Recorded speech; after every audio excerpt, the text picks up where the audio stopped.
The winner of the 2024 Crabbo Breaking Barriers in Canada Award goes to The Diary of a Niger Immigrant. Dear Diary, are you in for this ride with me? Let's jump in. Okay, hello everybody. Welcome to the Diary of the Niger Immigrant podcast. I am so excited. Like you guys already know, I'm always excited whenever we have an episode, but I'm really excited today because it's going to be a very rich one today. And the Diary of a Niger Immigrant is for you all. It's your diary. It's not just mine. It's everybody's diary, just for people to share their experiences, what they have learned, how to grow from whatever they have gone through. And at the end of the day, so other people can also relate with their stories and feel less alone.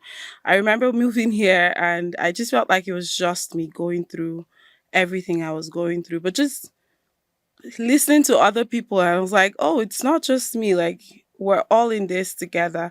But when you're in that situation, it can feel so alone and feel so isolating. But when you have, like, you hear stories, other people's stories, you can understand and feel encouraged and know that whatever it is you're going through right now, it's going to be fine. And it's not permanent. There's always a better future. We have a very interesting episode. This month is Family Violence Prevention Month, the month of November. And I was like, when I was thinking, who's going to be a guest on this episode? I was like, I know. None other than the very amazing Mr. Ife and Dr. Dami Adingupu of TheMarriageAdvocates Canada and the ThrivingRelationshipsNow organizations. I'm sure you guys have heard. I'm sure you're like, we've heard her say it's marriage advocates. Yeah, I always say marriage advocates.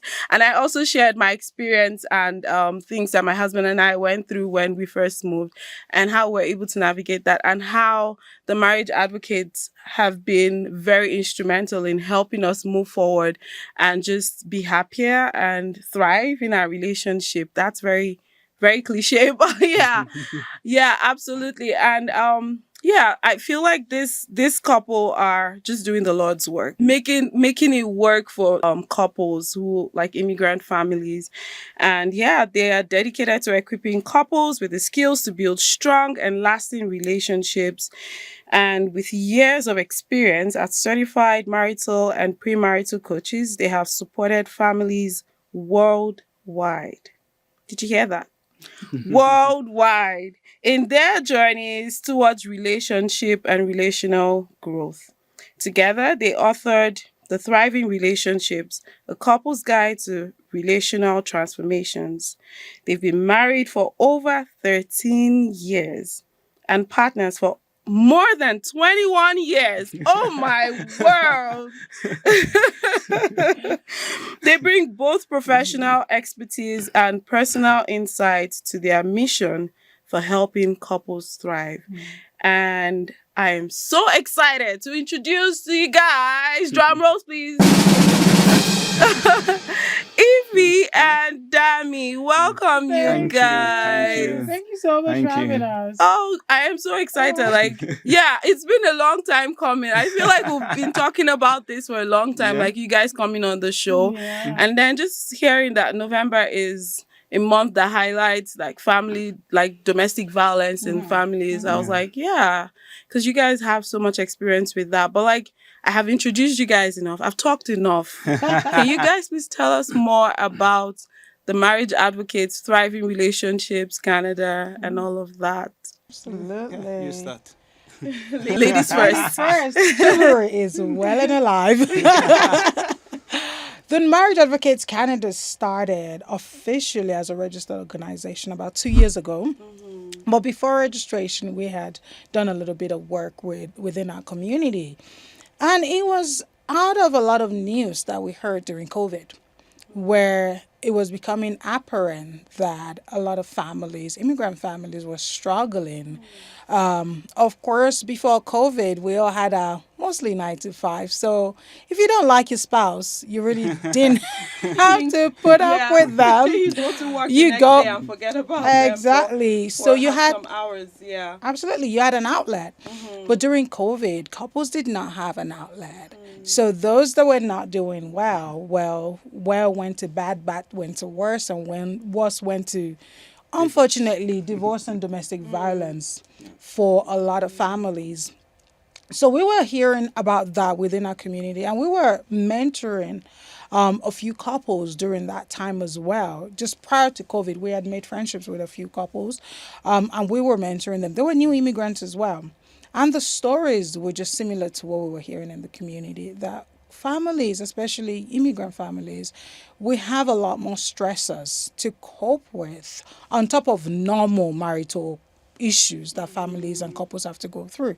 We have a lot to grapple with in that we have to leave everything we have back home and come here. We have to look for jobs. We've got children. We don't have grandma and grandpa to bail us out. There's a lot.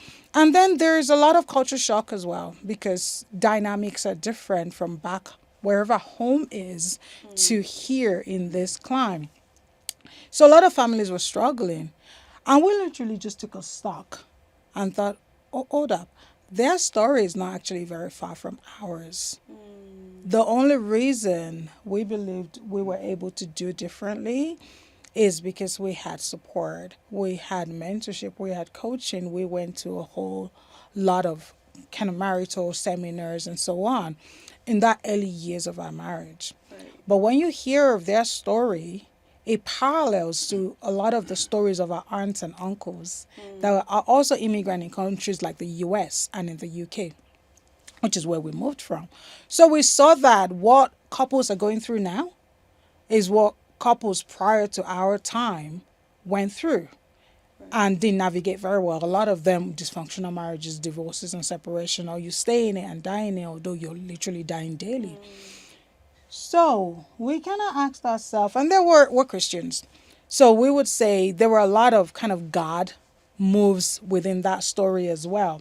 But the summary of it is that after taking stock and realizing we had a privilege, and the privilege was that we found ourselves in a community where they were pouring into young couples, and the older couples were mentoring younger couples, be it unofficially, but they were invested in supporting us. And we asked ourselves, what if families in our community had that? What if we could galvanize, motivate, inspire other people to come? If you have a story, if you've walked through something, if you have navigated marriage, and you can attest that now you're doing it healthily, what if we all put our hands in the race, in the ring for the fight, and fight for other younger couples? What would it look like? If that support we had, we were able to provide it for other families. Would we have a change in statistics? Because the current statistics is that 1 in 3 immigrant families, particularly African immigrant families, will end up in domestic abuse or a separation within 2 to 5 years of landing in Canada. Wow. That is research data. So we asked ourselves, what could we do? And we spoke to some leaders within the community, and we were creating content on Instagram and YouTube and stuff. And one particular leader, we told her what we'd been doing. She had seen our post on Instagram and stuff, and she looked at us and said, if you want to be making noise, if you want to keep, very Nigerian, if you want to keep making noise on social media, carry on. But if you want to make an impact, start a nonprofit. We were naive. We thought, Yeah, that was 2 years ago. Where she said we were really naive, and we just said, okay, let's do it. What's gonna happen? But Do you regret that now? Oh no, no, no. Okay. my lack Oh, of no, sleep. no, My lack no. of sleep regrets it, but I don't. No, I don't. We don't regret it. Okay. We're thankful we did it. But 2 years ago, we didn't know what to do, and we decided to use this program from the marriage course, and that's when we did the pilot program and say, okay, let's invest. Let's see what's going to come out from it. From there, let's see what we can learn from pilot. Well, we did it, and we noticed a lot of people started, but they were dropping out because of childcare. So due to that, and we now said, okay, let's see what we can do. But we knew that we did not want just for Christians alone. We wanted for everybody. That's what we are called to do. And the Marriage Advocates Canada is not a religious organization. It's for everyone. People come. When you see the data, you will see Christians, Muslims, Hindus. You see the data that we collect.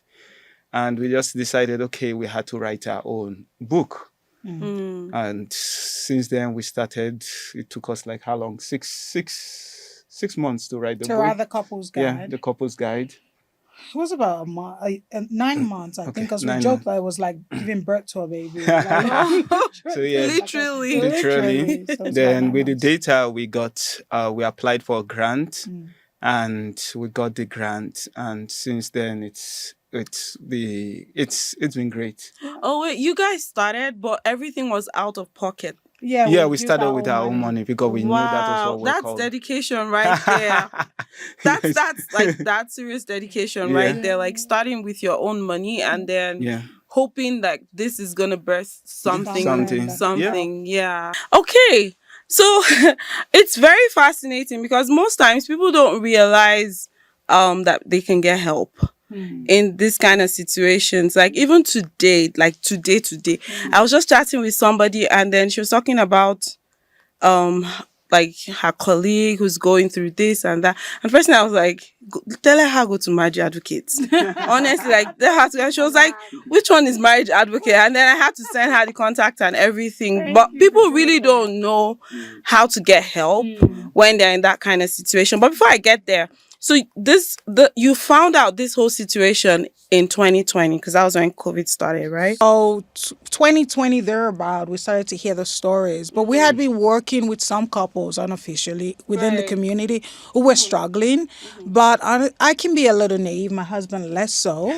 So I didn't realize We are women. It's our superpower. I didn't realize it was a thing that a lot of people were struggling. Because in my naive mind, of course, back home, I was born in Nigeria. I knew that marriage dysfunction was just a norm. Like healthy marriages were more rare than unhealthy marriage was everywhere. But for some reason, I thought when we all left and we moved elsewhere, we learned to do better and be better. Because in my mind, somehow the opportunity we had to learn and go to seminars and go to workshops and be mentored and coached somehow was something that other people would have had the same opportunity to access. For some reason, that was kind of my framing until... Do you think maybe your background actually influenced that? Because like you guys didn't meet in Nigeria. You didn't get married in Nigeria. No. You met in... Now I'm talking like I know them. Yes, You know how.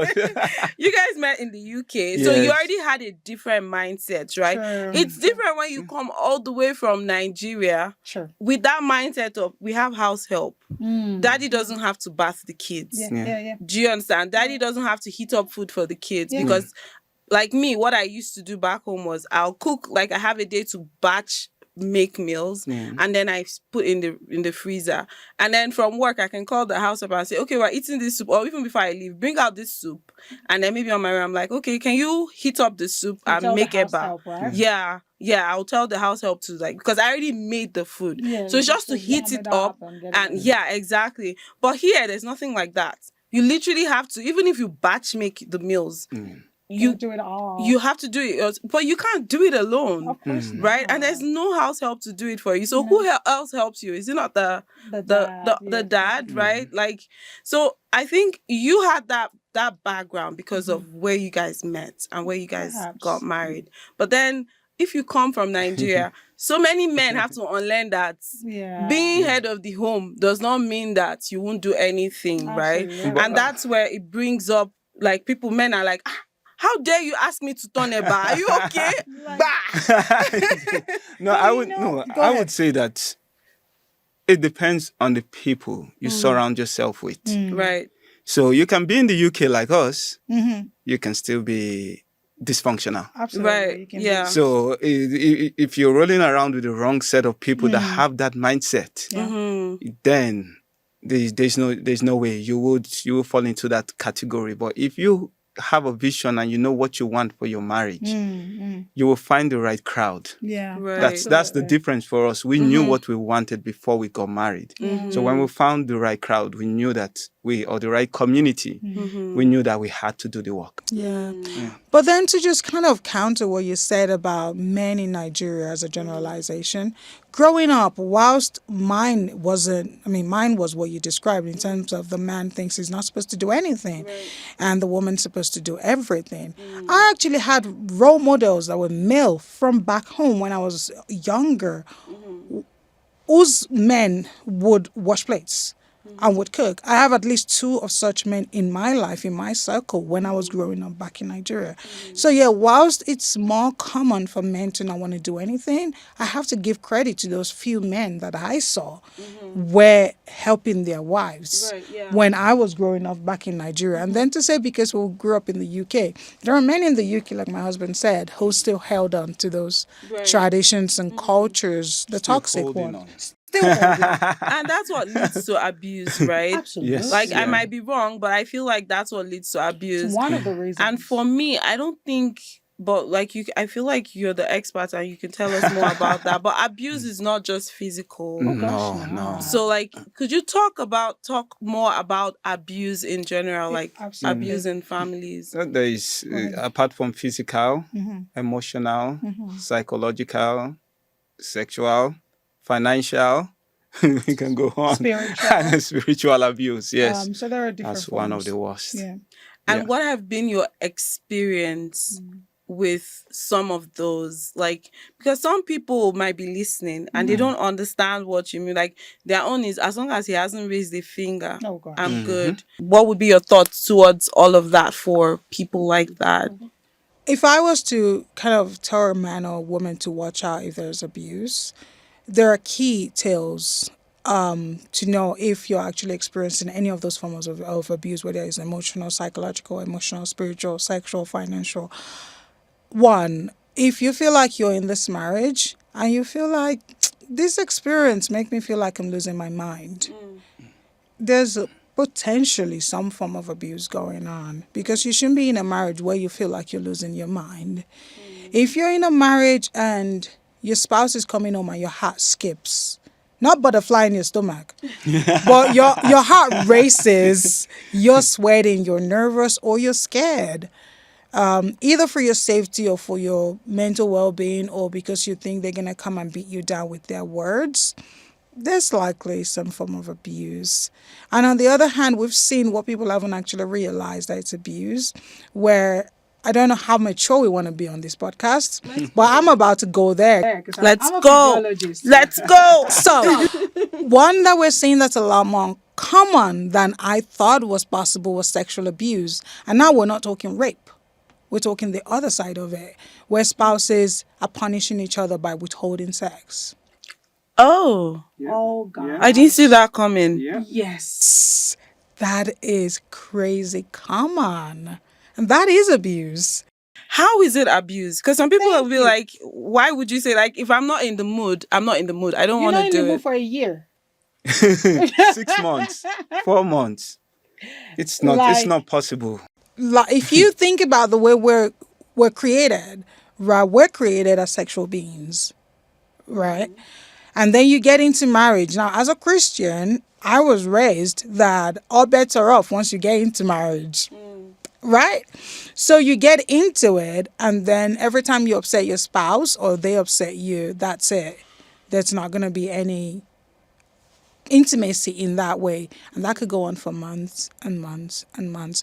Now, what you could potentially interpret that to be is, now I'm not worthy, I'm not lovable, they don't want me, they're cheating on me. Well, now your mind's being abused. And some people go as far as just totally not and then cheating. So they choose to not have sex with their spouse, but then deliberately cheat just to make a point.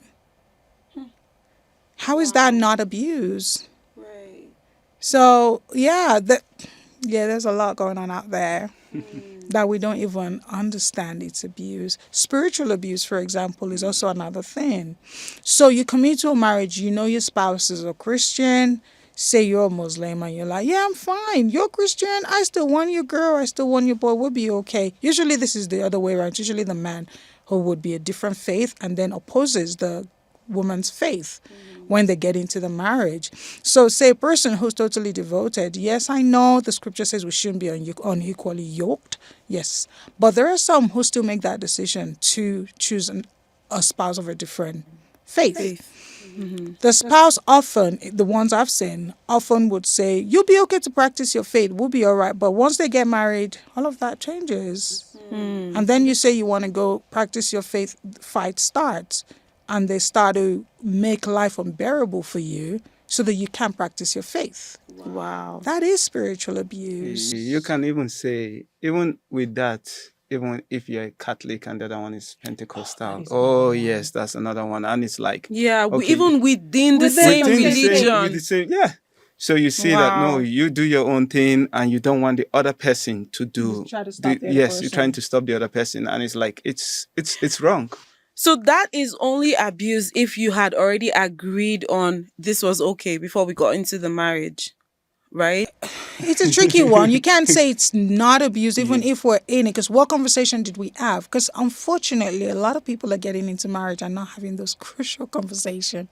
You know he's Muslim, you're Christian. And you all never had a conversation about what you're going to do to merge when you become spouses. So where those conversations were never had. But for some reason in your mind, you thought you'd be fine to continue practicing your faith. Like one recent example that I remember is one is like a Pentecostal Christian and the other one is 7 Days Adventist. But they never, ever, ever thought to discuss what we're going to do when we marry, because the practices of 7 Days Adventists is totally different to Pentecostals. And that became a big bone of contention within the marriage. So where did they Not do their necessarily we never got there. Because I'm very curious because I'm very similar. I'm Anglican. My husband is Catholic. But immediately, because my parents too were like that, my mom was Catholic and my dad is Anglican. So like when they got married, my mom left her church and had to. So I already knew that was going to be my faith. And like I was actually trying to avoid it, like looking for an Anglican spouse and all of that. But it didn't happen. So once I had known that this is going to be my husband, I knew that was something that I was going to compromise on. But there are so many people that don't have that kind of experience and they're like, okay, I don't know what to do here, but like we're just going to wing it. And everybody has their own background. So I'm just going to play devil's advocate here. Don't you feel like it's the fundamental that has been wrong? At that, like the foundation of that marriage is wrong. Absolutely. And when the foundation is wrong, do you think there's any hope or anything that can be done at that point? I would say yes. Something can be done if both of them are willing to work. So depending what is the issue there. So who is ready to say, okay, let's sit down, let's work at this issue. And if you truly love your spouse, then you will work at it. But if you don't, you say you do, then love is relative. So there's no way. But I believe that if both of them are willing to work at it, it will work. Yeah. On the whole, given that we're still on the spiritual abuse and how it plays out, you said the foundation is wrong in terms of one is a different denomination and the other one is I don't actually believe that. If both denominations... I'm not saying the denomination. I'm okay. saying the fact that they did not have that conversation. Okay. Apart from the conversation, and then, because like when I got married, I knew I was going to do all our marriage counseling and everything was in the Catholic church, even though I'm Anglican. Like we got all the certification. In fact, they had to accept me into the Catholic church, and I was willing to do all of those, right? Like that's all what I had to go through for Mr. Kennel B.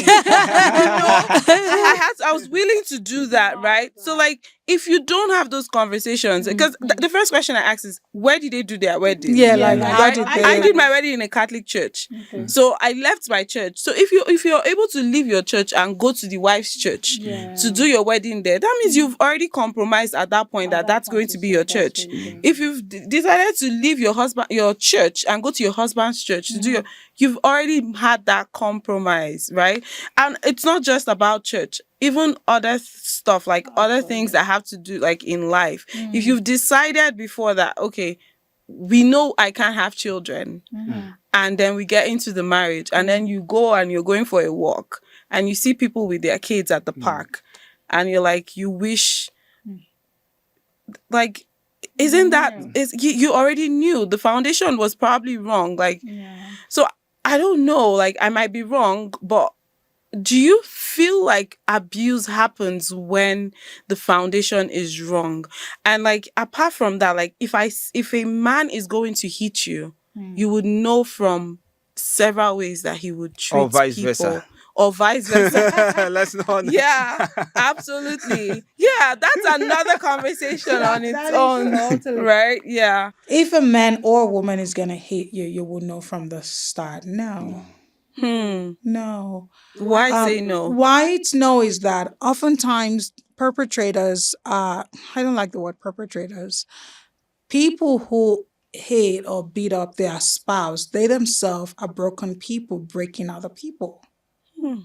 That's it. So it's usually that I'm broken and I don't even understand the extent of my brokenness, so that when a whole host of things pile on top of me, I act out that brokenness, and in some cases it actually shocks them. I mean, those who acted out. Of course, when it's ongoing, now it's a way they're using to kind of express their frustration, disappointment, loneliness, I don't know, all of the negative emotions that they don't have another way of expressing. So for me, I wouldn't say that a person would know from the beginning. Yes, if someone has a narcissistic trait, if you're well educated about what narcissistic traits look like, you can identify that. But if this is not a narcissist, if this is somebody who is broken, you will know they're broken. But do you now know the extent of that brokenness and how it might show up? Fix him. Don't a lot of women do that? Even men do that. So for me, I would say, no, I don't know that you can often tell. And again, because we define that abuse is not just physical, it's emotional, it's psychological, it's financial, it's spiritual. If you haven't taken a lot of time to really learn each other during that dating years, how are you going to know? But another way also, it's because most people, when they're in love, I always say, when you're dating, you're not just dating your girlfriend or your boyfriend. You are dating their DNA, their past. You know, so you're not just looking at him or her and thinking, okay, I can change him or her. Show me their parents, and I'll tell you who they are. Potentially. Yeah, until they're willing to change. Because if the father used to beat the mother, and the grandfather used to beat the grandmother, what do you think is going to happen? What did they learn? What did they learn? Because they learned something right from the time they were small to what they are today. So the probability of the guy doing the same thing is very much there. The difference is how is he willing to grow? So is he with the right set of community that he's willing, he acknowledges it. He has to acknowledge the fact that, okay, this is what's happening in the family. This is what's happening. How can I get out of it? Yeah. But if you don't discuss, if you don't know, you don't discuss about it, you throw it under the carpet, then it's the lady's responsibility also to say, hey, we need to discuss things because I am seeing things I'm not happy about. Even though the guy say, oh, no, I'm not like that. No, he's seen it. He's probably going to be like that. Or if there's another thing in the girl's family, you know that the probability of the girl being like that is there. So why not put everything on the table and say, okay, how can we work things out? Absolutely. I just want to make something clear in that statement. We're not trying to be stereotypical about how people are. We're just saying there are things that happen genetically and like in your DNA. However, different things change the way people act and the way people. And so like if I am more educated than my mother. Yeah. That could be an influence. But at the same time, you have to have those conversations. Absolutely. Yeah. Because marriage is all, and partnership or relationship is all about being honest, having those open conversations and just bearing it all out. Even though some people will be like, yeah, of course. And then when you get into the marriage, it's a different ball game. Okay. But like for people who are in relationships right now, Yeah. apart from the genes and DNA and all of that, and like maybe someone who's listening and person is like, oh yeah, maybe my boyfriend is from a broken home. Does that mean there's a probability that I'm gonna have a broken home, or there's gonna be domestic violence in some shape, way, or form? What kind of advice would you give to them on how to move on with their relationship and how to handle things? So I'm just going to clarify quickly about the whole DNA thing. I don't think we're trying to say that it becomes genetic, that if your dad is an abuser now, you genetically inherited it. No, you probably did not inherit it genetically. It's not in the genes. It's just what you see, what builds your mind psychologically. Yeah. So in your formative years, right, we know that there are needs that should have been met to make a whole person. A lot of people probably know about the Maslow's hierarchy of needs. Now, whilst you're growing up, the experiences you have impacts how you're shaped, right? Particularly from about the age of 3 up until kind of your adolescent, your prefrontal cortex, which is where you're supposed to make all your good decisions, where you're supposed to make all your good reasoning, it's growing. It's getting remodeled. So if in those formative years, and the prefrontal cortex also is heavily influenced by your social environment. So if your home, that's your key social environment, is just disordered, there's abuse, there is all of that, that's what that part of your brain is going to normalize. So you're likely not even going to kind of figure out that this is not okay, that love should be expressed in this way or the other, because that part of your brain, whilst it's growing during those formative years, the influences that you had were negative influences, right? So that impacts how you actually grow and how you're shaped. So that's kind of the physiological, neurobiological aspect of it. But in terms of behaviorally, we're supposed to learn good behaviors from our homes of origin, right? We're supposed to learn. Why did you laugh like that? I'm curious about why you laugh. You're laughing. What's going on there? No, the question in my head is, did we? Did we? Right. Yeah. Yeah. Do you know the thing? Anyways, that's a conversation for another day. We're supposed to learn good behavior. We're supposed to learn self-control, perseverance, loving each other well, showing emotion, showing affection, all of that good stuff. We're supposed to learn it from our homes of origin, being self-controlled, how to manage your anger when you're angry, because anger is a normal emotion, right? But we're supposed to learn it within a healthy environment, how you manage it when you're angry. What are the outlets that are positive that you can use? And then how do you then process the why behind the anger? Because anger is not the only emotion. Something is behind it, where you're hurt, where you're embarrassed, there are other things underneath the anger. But did anyone teach us how to process all of that? So it's when you don't have the skills or the training from the home that you're supposed to have had, so that when you're then angry, think of a child. When a child is angry, what do they normally do? Sometimes they hit. Sometimes they eat, they cry, they yell, they scream, because they don't have techniques, right, to deal with that anger or that frustration. But as a parent, my job is then to help them channel that and to help them, okay, you're angry. I appreciate that you're angry. This is what you do and this is what you don't do. But many of us didn't have that. So that when we then grow up, we're using the same method that a 3-year-old uses to manage those emotions. We're using it at 30, which then turns to abuse. Now, if you're 3 and you're angry with your brother and you hit them, yes, you will sit in discipline corner, at least if you're in my house. You're going to sit in discipline corner for 3 minutes. We're going to talk about why you did that when you're done with your 3 minutes, and then we'll give you skills to manage that differently. But if you're 30 and you're angry, and when you're angry, you throw a slap, It's likely because someone has not told you that if you're angry, baby, this is how you feel. Your heart's going to rate. You're going to sweat. You probably feel a little bit fuzzy in your head. Your eyes might feel a little bit clouded. You're not seeing clearly, literally, because your physiological response to anger makes you literally, your mind not be clear enough. So what you want to do in that case is you want to back up. You want to back it right up. Tell the person you're angry with, like, okay, I'm not feeling myself right now. We're going to revisit this issue. I'm upset with you. I'm disappointed with you. I'm hurt about what you did. What you did, it's not okay, but I can't deal with you now. Take a break and go cool down and ask yourself questions. Why was I angry? Why did that make me angry? What did they do? What did I do? How can we make it better? Take at least 20 minutes so that physiologically you can calm down. But nobody taught us that.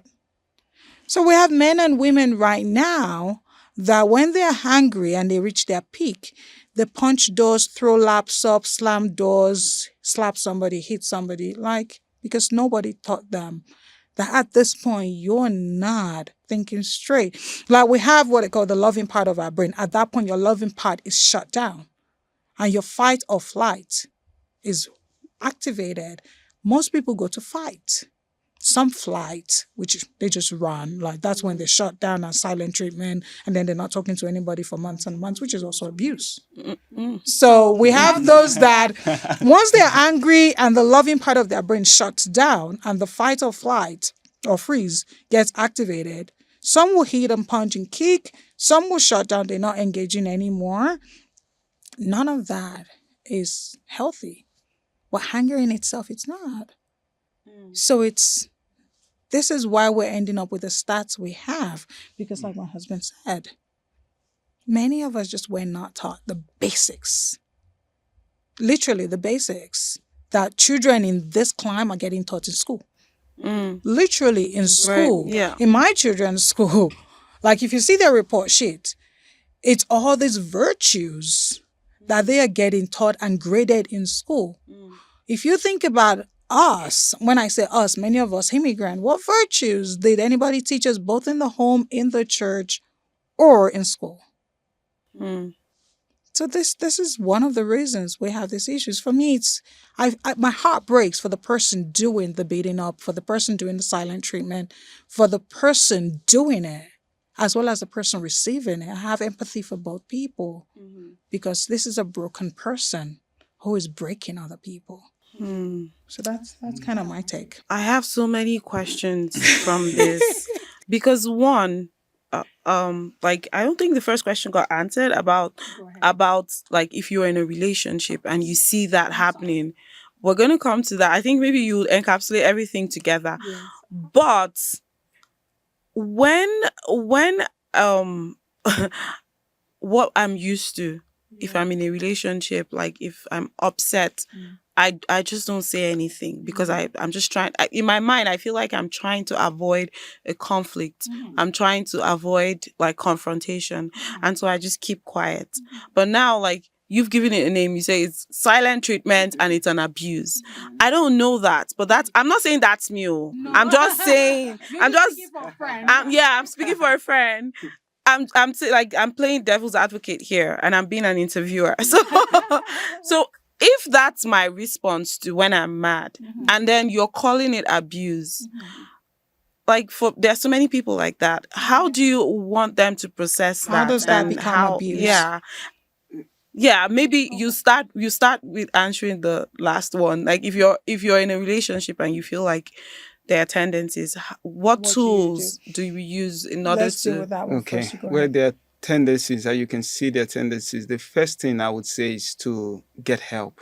Both of you have to sit down and get the help that you need. You need to go into you get to a mentor or a coach. There they will give you the tools. So if it's, for example, if it's communication, how are we going to communicate? What do we make sure? What are the types of communication? Because not a lot of people know the types of communication. Where should we be going? So the guy might be aggressive. The lady might be passive. That cannot work in any relationship. In the long term, it will fail. whether you get married or not. It will definitely fail. So it depends on, you need to look for a coach or a mentor, someone to mentor you that have been in the game for a very, very long time, that you know that the person is healthy. And that your boyfriend or your girlfriend must be willing to walk through that process with you. But a lot of us, we don't want to go through that process. We are very quick to get married and see what happens. I can tell you of a friend, she knew that the guy wasn't romantic, nothing. I told her, I said, hey, you need to do the work right now before you get married, even before we were in Sweden then. And I knew that Sweden again. I thought it was just UK. No, UK, we went to Sweden, from Sweden for 3.5 years, and we came to Canada. Wow. And I still remember, and I told her, I said, Serial immigrants. you need to do the work right now before you get married. Oh, no, I'll get married. Don't worry, I'll be okay. How many years later, almost 7 years later, the guy is still in that same position. He hasn't grown. And that is causing, I would say, the lady basically emotionally cheating on him, not physically, but emotionally, picking the phone and talking to another guy for a very long time. So the love is already out. So something that you could have prevented at the beginning, you didn't do it. Now that's causing a lot of problems. And now you brought in 2 generations, new children into it, that will probably be watching how things are going. Yeah. So we're raising the next dysfunctional generation. Yeah. Just to add to that, if you know that both of you have backgrounds that you yourself, if you would be honest, would say it's not healthy, you got to just wake up and ask yourself really hard questions. From my home of origin, what did I learn? And what I learned, is it going to be sufficient to build a future that I want to leave my children? Is it going to be sufficient to build a marriage that I want my children to copy? Like, ask yourself a serious question. Do I want to copy mommy and daddy's marriage? Like, these are questions we asked ourselves, and we talk about it quite often. Like, okay, from the home I came from, do I want to copy the marriage they had? If my answer is no, so just do self-evaluation. If your answer is no, so you're dating, do a self-evaluation, both of you as boyfriend and girlfriend. Okay, your home of origin, what you saw, do you want to copy it? Is it something you can bring and transpose into a life we would build? If it's no, there are aspects that's a no, then what are those aspects? And how did those aspects impact you? How did they shape you? And the girl needs to do the same evaluation. The examples I saw, can I copy it?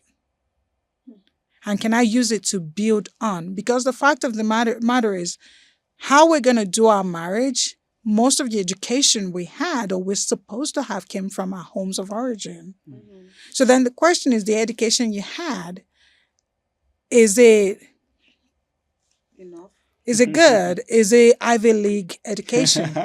No, is it Ivy League marriage education? Because if you think about it, marriage is the only institution that they will hand you certificates. And you never graduate. You do the learning after the certificate. Okay, but you haven't done any education, or where they thought you had education, which is supposed, like society assumes that we were all educated on how to do marriage from our homes of origin, because those were the delegated institutions that were supposed to train us how to do marriage, our homes of origin and our religious institutions, right? Whether it's your church, your mosque, your Hindu temple, and so on. So those were delegated to train us and our moms and dad. So if you cannot say that your church, your mosque, or whatever temple you go to have trained you, and you've seen examples that you want to then recreate, then it's time to, like my husband said, get a mentor, get a coach, get a workshop. For the love of God, go to a conference, do something. Learn yourself and ask yourself difficult questions. Like the way I saw mom talk to dad. How did it make me feel when I was experiencing that? Would I like my children to experience that? The way I saw dad lord money over mom. Or the way he was maybe too generous and mom did nothing and then he complained and whined. Like it's both ways, right? Is this something I would like to recreate in my own home? But the thing is, we don't ask questions. We fall in love. And I love him. Because we And love then each other, we love everything's each going to be other. fine. I'm glad That's this not one enough. refused to propose, but that's another story. I'm grateful now, 21 years later, but back then I wanted to kick his ass. But No, I feel like we need more information. how I went there is that a lot of people just fall in love and then go for it. I was just kind of giving him compliment and thanking God that our story was not like that. Like it made us do the work. Nah, I had to do the work. I was not looking for perfect, but I knew that there were certain things I knew that if I get into the marriage 6 months earlier, I knew that it was going to end up in divorce. There's no way we won't last. There's no way we would have made it. Right. So I knew, but 6 months later, you could see a difference. And it's down to mentors, mentoring and mentoring her. I'm not trying to say I was perfect, but I knew the home of origin I was coming from. I knew what I wanted in my wife.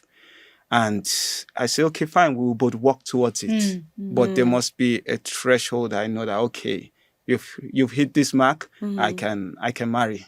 I think what we're trying to say is if you see that where you're both coming from is not up to standard and is not the kind of Ivy League marriage education, then go get yourself some Ivy League marriage education. There's our generation particularly do not have the same excuse that the generation before us, or the 3 generations before us had, right?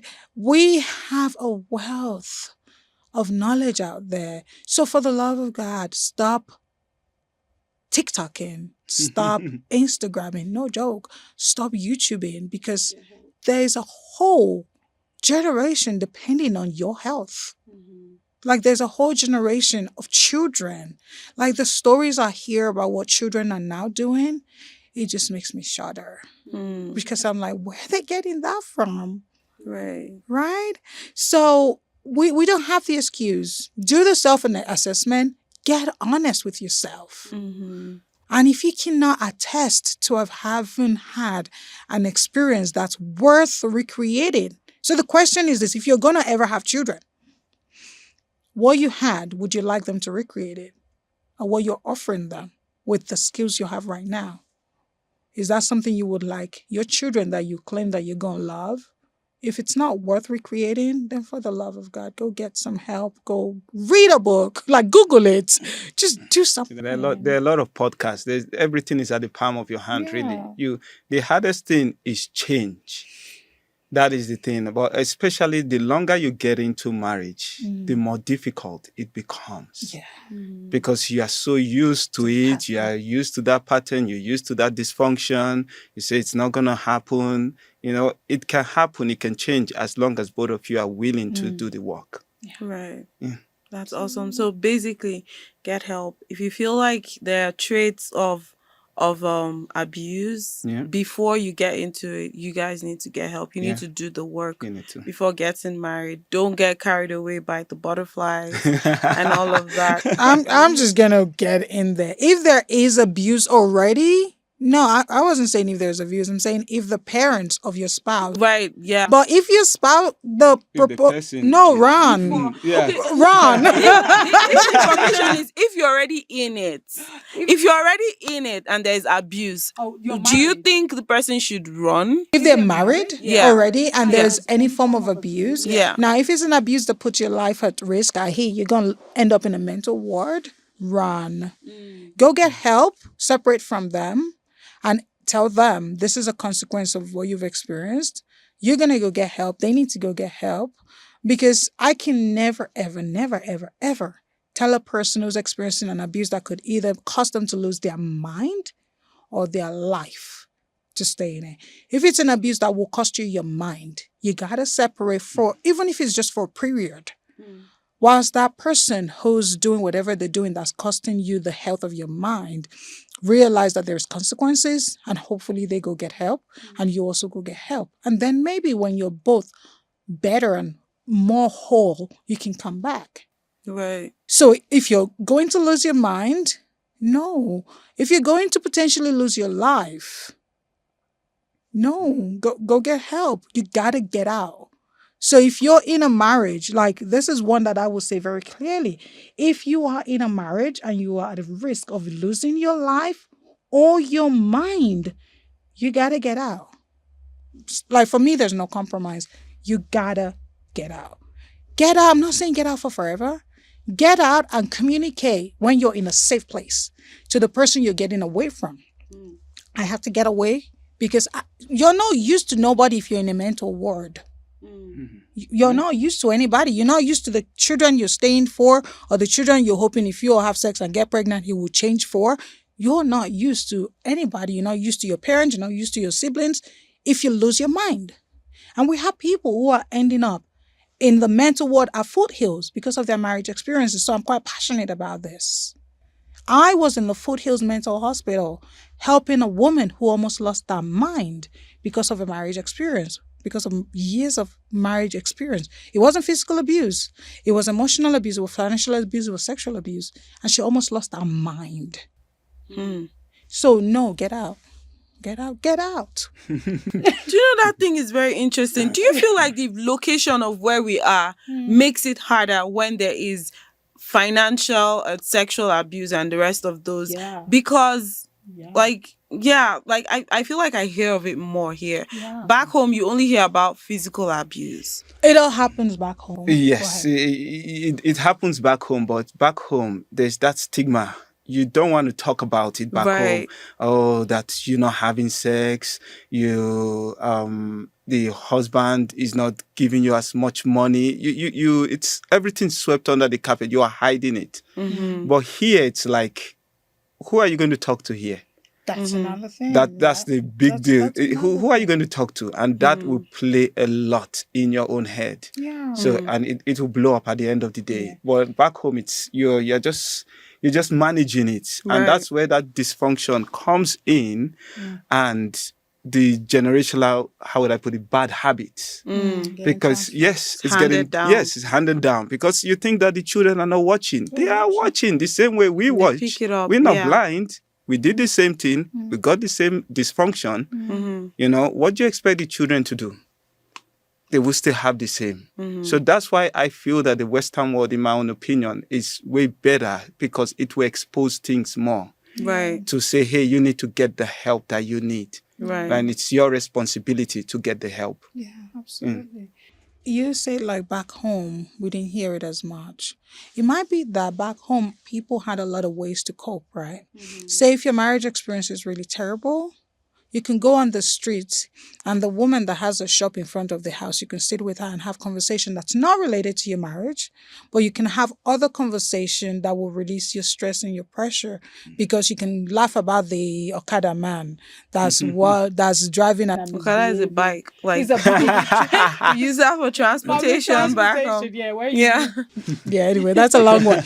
But there are other ways where you relieve that stress. Yes, the problem is still there, and you might not even be talking about what's happening at home, but you're able to go to your friend's place and you guys can sit and watch Nollywood or whatever, gist, chat, still not talking about the related issue, but you have other ways of relieving your stress whilst the problem still exists. You have networks. Those kind of casual conversation you have with the woman selling pepper or the guy that's hawking something, you have those ways to relieve stress and pressures and loneliness. We don't have that here, right? So if life is bad at home and then you have a terrible boss at work and your children are acting up because they see the dysfunction between you and dad, because we say that children that act up and have broken behaviors is because they have broken hearts, right? So now your children have broken hearts. So now they're acting up and they're beating up other kids in school and they're biting in school. So now you have all these pressures, but you don't have the opportunity to walk outside your gate and go speak to the woman who has a shop outside your compound just to laugh about something, because laughter is good medicine, right? And your friend, who's your really tight friend, is also doing 3 jobs. So she doesn't have the opportunity to pick up your phone call to just hear you rant or hear you just talk about unrelated issues. So here, we're more predisposed to mental health maybe we're more exposed to develop it because we don't have those outlets that we had back home. Right. We don't have the 3 services where you will go to church and worship for an hour and it's just praise party. So yes, you have problems, but you have just danced and sang and worshipped and trusted God with your worries for an hour. When you get back home, that mad husband is still there, but you just spend an hour relieving your stress. Or mad wife. But you just spend an hour relieving your stress. You haven't spent the whole 24 hours in the day pondering and going in this state of zig, in your brain. So I think, this climb predisposes us to mental health issues because it's a different kind of norm to what we're used to. We don't have the same outlets. So, okay. So now I am somebody who, this is how I cope. I just I shut down. Not me. yeah. I'm playing devil's advocate here. I'm speaking for a friend. I just shut down. Yeah. And I don't want to talk about it. I just don't want chaos. I'm trying to, in my mind, I'm trying to avert that chaos or that combatment or that physical or verbal abuse and all of that. Yeah. But I'm just quiet. But I feel like you mentioned that and you stated that as abuse. It could be. It could be. So then I'd ask that person, one, okay, you're keeping quiet for how long? Right? If you're keeping quiet and it's for one day, perhaps not. For 2 weeks, is that still keeping the peace? And what kind of peace are you keeping if you haven't spoken to your spouse for 2 weeks? The motive behind keeping quiet is it to teach them a lesson. For example, I'll get very vulnerable here. That used to be my way. So the way I grew up, there was a lot of abuse, the physical, the emotional, the spiritual, the financial. I saw it all. And I decided that I was not going to tolerate any of that. Right? And in not tolerating any of that, I developed this kind of pretty strong, it takes a lot to get to me. Back then, now I cry about everything. My girl. No, back then, it took a lot to get to me because I had to be strong because I just had this determination that a guy was never going to break me. I was never going to be broken by a guy, which then meant that every little thing when we were dating, it was, I'm not going to put up with that nonsense. In my mind, I was not putting up with that nonsense, which then meant that I'm just going to shut you out for like a few weeks. But was it because I was keeping the peace? Or was it because I was trying to let you know I am not the kind of girl you mess with? Or I'm not the kind of girl who's going to come running after a guy? Or I'm not the kind of girl that needs you? So am I making a point? If I'm using it to make a point whilst pretending to keep a peace. So you have to check your motives. But what kind of peace are you keeping past one day anyway? If there is an issue, you don't like the disrespect. You don't like the way he or she spoke to you. You don't like their body language. It was too aggressive. They got in your face. Well, if you keep quiet for 2 weeks, 2 years, is that behavior going to change if you don't address it? Right? And it's funny because they always say opposites attract. It's likely that you, who is able to shut down, and shut down is a coping mechanism as well, probably an outcome of your traumas, it's likely that the person you're with, whilst they have their own bad behaviors that triggered your shutdown in the first place, they're the kind of person that probably needs words. They're probably the kind of person who likes words of affirmation, who just like to have a gist partner, who likes to talk, who just like to, which was our dynamic. That's me. That was our dynamic. So now your keeping quiet is now a form of punishment to that person, right? Because they need words. That's how they thrive. Literally, he needs words. If you're doing They need good words. It's likely that that's the dynamic. So in this case, you're abusing them because you're depriving them the oxygen they need to live, the friendship they need, the words they need. Yes, they misbehaved. That got you to shut down in the first place. But calm yourself down already. It doesn't take 2 weeks to calm down. Like, so And that's what I mean. that's what I was thinking right now. I was thinking that because you're taking away that oxygen, mental health Yeah. for that person.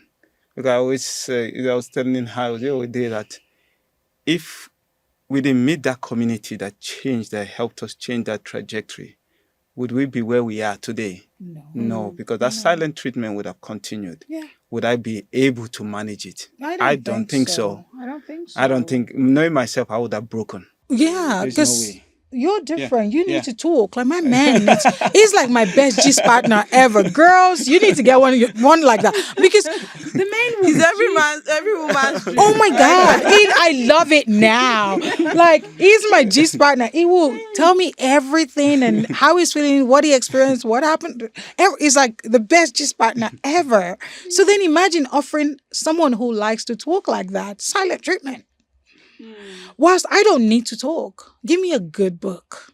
Give me a good book and I can disappear for days and not need to use words. And I'm fine. My mental health is solid. Like, I am thriving. Just give me a whole box of book. Like you want to bless me? Do you know what would break Buy me you? a book? If you had someone like you. Oh, yeah. Of course. That's what would definitely Yes, break you. yes, Yeah. yeah. Because you thrive on the person wanting you and you just doing Yes. your thing, that kind of thing. Yeah. But if you have somebody that, don't okay, care? I'm doing it, like, what's my business? don't care. You'll be Probably. like, what? You're so right. What? You're supposed to be coming after me. Yes, absolutely. You're so right. Okay. Yeah. This has been a very good conversation. I feel like we can talk and talk and talk absolutely. forever. However, like it's always like that on the shows. However, like if people need help and you have a platform where you offer help, how can they get the kind of help that you offer? Like whether it be marriage help, like it might not even be domestic violence, but like definitely domestic violence and things like that. How can they get the kind of help that you offer? And We run at the Marriage Advocates Canada. We run like an 8 weeks workshop called Thriving Relationship Workshop, where we equip couples to thrive. We go through 8 sessions. We talk about reconnection, communication, how to handle conflict in marriage, forgiveness, third party, finance, intimacy or sex is a gift in marriage, and your love language. There, apart from that, we make sure that the children have their own section, that they do their own thing too. It's how do you communicate with when you come into a new country, for example? How do you communicate when you meet new friends? How do you communicate with them that are completely different from you? Forgiveness, how do you forgive your younger ones or your older ones when they've done something to you? So we go through with age appropriate. And we also have in that workshop, it's free for immigrants that are coming in. If you need the help and you know that you want to thrive, you have a goal in your marriage, you can get us in www.TheMarriageAdvocates.ca. And inside there, you would see a lot of testimonials from people. There you can apply, and we do it 3 times in a year. That's fall. Fall is ending in the next 2 weeks or so. Then after that, we do winter session and we do spring session. Those are the 3. And in between the 8 weeks, we coach couples for free because we are aware that a lot of immigrants cannot afford to pay. So we coach, and if after the 8-week session, you still want to coach, you want to continue coaching, we have mentors available on standby to mentor you, to hold you until you're willing to work on your own. You shouldn't do this on your own because as we said, it was the community that helped us. So it's for us to pay it forward for couples that are willing to do the work. Absolutely. That's awesome. You know, my favorite thing about the marriage, like the thriving marriage platform workshop, is like, especially for my marriage, like I am a product of this, and what I benefit, like what was the catch for us was the fact that you don't have to talk to anybody. Yeah. It's like a workshop where you come in and they give you all the materials and Yeah. everything, and then it's between you Yeah. and your spouse, and you guys literally work things out Together. It's harder when you're in your bedroom to work things out, because then it gets heated, and then you Yes. don't have the resources that you need to use in working out. But they break everything down.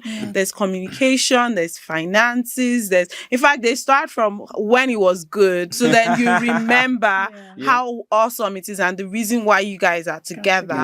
And then it transcends to all the other topics, which like opens different kinds of worms that you did not know that your marriage actually had and has actually been, because sometimes you think it's just one thing that's affecting my but like it spirals from different and stems from different issues that might have happened. So like they give you all these materials and you work it out with your partner, and then it gives you have the tools to use in working out, like in case something like that happens again in the future. And that was the catch, especially for my husband, because my husband has always been someone who doesn't want private. He doesn't want that third party thing. And it's me that caused it though. I said before we got married, I was like, nobody's going to hear if we're having any issues, because if we have an issue and I tell your mom, this is what your mom will side with you. That is a different Apart from siding with you, tomorrow I will forgive you or you will forgive me, but your mom will not forgive me. Right? Okay. And so I was like, we're not going to do that. However, when it got to that, I was like, no, we need to talk to someone. He was like, no, you are the one that said we're not going to talk to him, so we're not talking to anybody. So when this came up and I was like, we're not talking to anybody, literally, it's just us. It's date night. Like they literally give you food. Good food. So if you want we're food, trying, guys. Yeah, they're really trying, and you don't have to pay a dime. So it's a very good platform, and that was what was the catch for us, that we could go there. And literally discuss our issues with each other, be vulnerable with each other, with the materials that we needed to use in building that, and become better.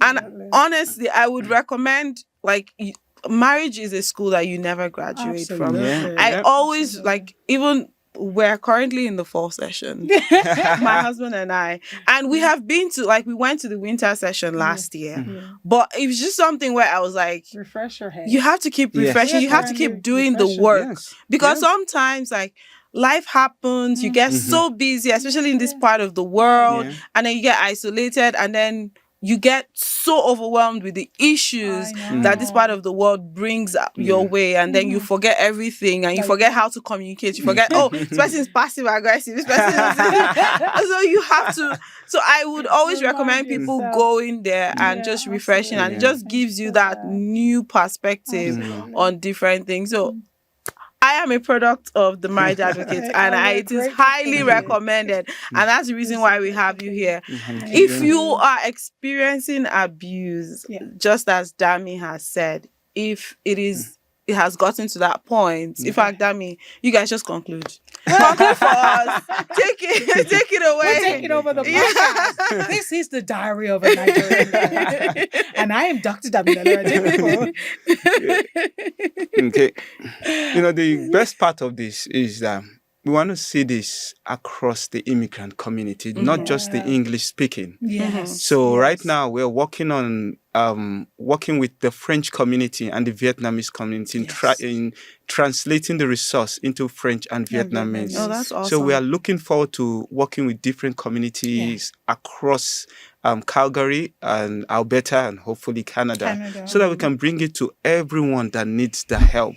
Because some people come to Canada, they can't speak English. But by the time they want to learn English, their marriage is finished. Absolutely. So why not translate it into their language? And there are people there are able to help. We will train them. They are passionate about marriages. We will train them. We will make sure they have the tools for their community to thrive.